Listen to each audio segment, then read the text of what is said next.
Okay, problem 14.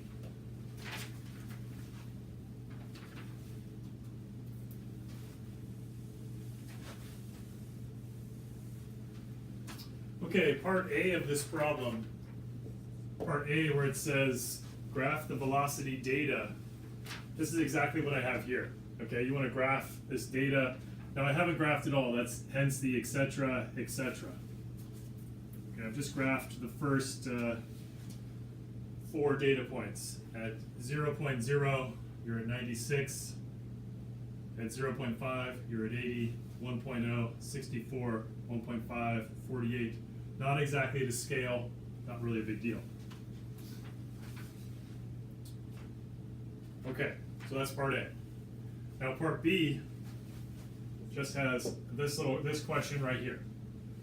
Okay.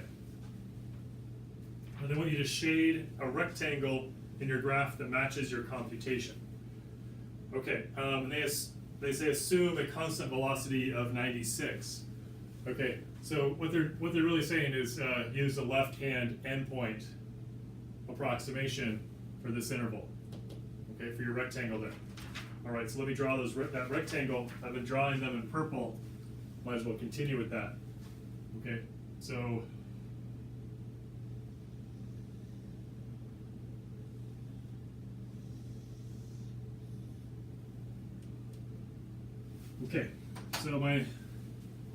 my change in h 0.5 is the area of this rectangle, right? So the area of that rectangle, the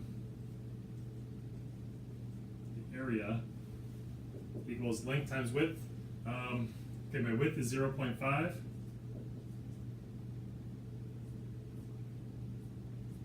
And my height or length is 96. 96 times 0.5 is half of 96. Let's see, that'd be 45, 48.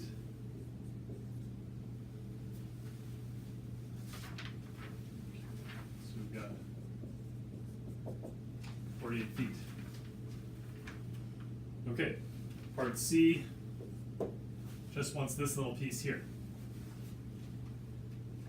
Assume a constant velocity of 80. So again, a left-hand endpoint approximation.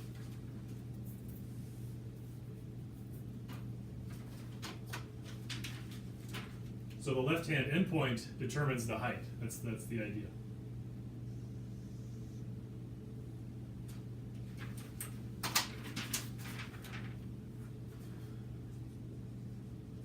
My area, again, say length and width. My width is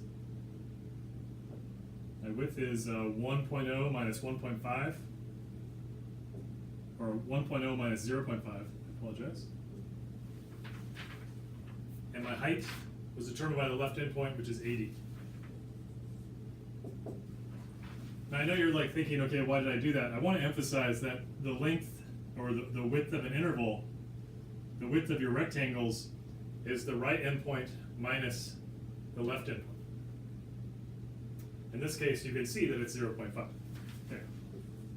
80 times 0.5, 40.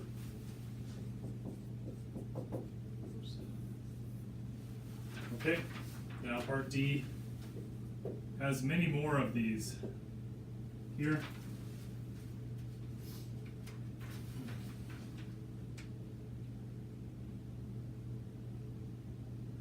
Okay, now let's see, it says estimate the time intervals shown below on each interval, assume constant velocity measured at the first instant in the interval, otherwise known as left-hand endpoint.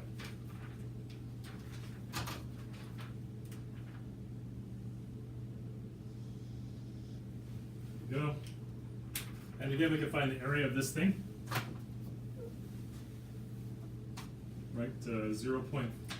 So again, area was the height, which was 64 times 0.5.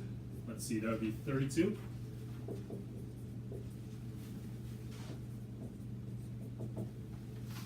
Okay.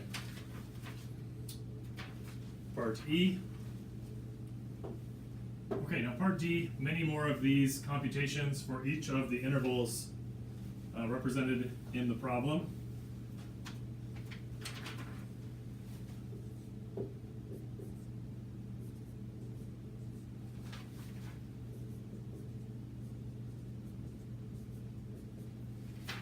For this one, you want to add up all the previous answers. So add this plus this plus this plus all the other ones.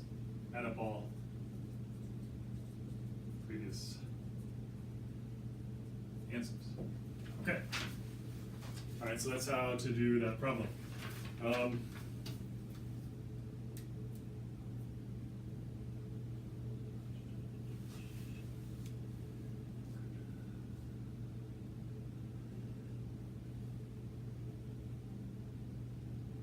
Okay.